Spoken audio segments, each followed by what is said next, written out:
We finally made it to night one of the NFL Draft 2022, and the Jaguars did indeed select at number 1 overall. Me, O'Brien and Hays Carlyon, here with you on 1010XL's social media channels. And Hays, I know for a lot of folks, this was a stunner. Travon Walker, the Georgia edge, goes number 1 overall. When you heard his name officially called, instant reaction.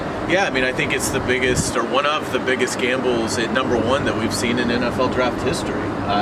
The production just isn't there, but the trades certainly are, and that's what Trent Baalke and Doug Peterson are betting on, and we'll have to see. Hopefully they're right. Hopefully they just drafted somebody that's going to wind up in Canton, Ohio one day, but it's a big gamble.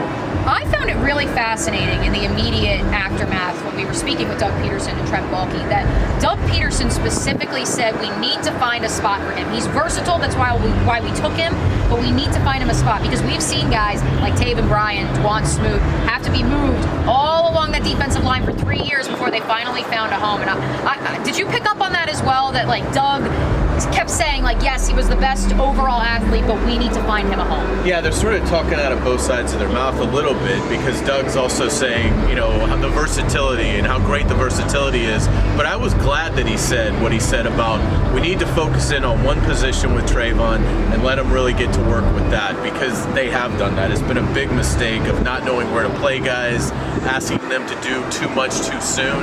And you take that 4.5 140 that Travon has, and now is it a 4.8 because he just doesn't know what he's doing. He's not confident in his assignment. So I did like hearing that for Doug Peterson. Wasn't so thrilled about hearing Trent Baalke say in regards to his number 1 pick. There's a lot of work to do, but there's a lot of talent in which to work with. So we'll see. I will say this, Brenson Buckner, who is now the defensive line coach for this Jaguars team, coached Calais Campbell, he coached Chandler Jones in their rookie early seasons during their Cardinals tenure. So I mean, listen, like, if there's anybody who has a shot at developing this project, it's probably that guy. And Mike Caldwell's probably a close second, and he's the defensive coordinator. So yeah, no question about it. Look, this is all I know. I know Trent Baalke's going to get a nice Christmas card from the Detroit Lions. I do want to make a note, though, that news did break immediately after he was selected number 1 overall that Travon Walker was involved in a car accident. Several of us were notified about this a little bit earlier on. I've known since probably 2 days afterwards. Doug Peterson said as soon as they knew Travon was okay, he felt more comfortable. He was more worried about Travon himself. You just spoke with Travon. What was his reaction to, that being brought to the table? Yeah, he was asked about that on the Zoom call with reporters and described it as a fender bender. He was like, I'm a human being. Things happen. But he downplayed the severity of it. So, and he seems fine. So hopefully it's a lesson learned. But it will be interesting to see if anything more comes out about it. But Travon really, I would say, de-emphasized the importance of it. And what other takeaways did you have from speaking with the number 1 overall pick so far? He seems very friendly.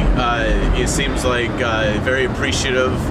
He talked about his relationship with Tyson Campbell from their days at Georgia, so I think that's good. He talked about wanting to be here, and he's sort of said he's known since his visit here that this was going to happen. So he did kind of warn us. He said, "I'm not great with the media. That's why I didn't do a lot of media things. It's not my style in the pre-draft." But we'll look forward to getting to know Travon, and hopefully he has a wonderful career here. But there's no doubt about it. It's nothing against Travon Walker, but this is a massive gamble. I mean, massive gamble. And if you had said 40 days ago to anybody that Travon Walker was going to be the number 1 pick in the draft, I think they would have been stunned. I mean, you said it earlier. People are stunned now. So hopefully it works out for the Jaguars, but a huge risk, I think, in this pick. And the expectation is he will be in Jacksonville over the weekend to meet the media formally here in person.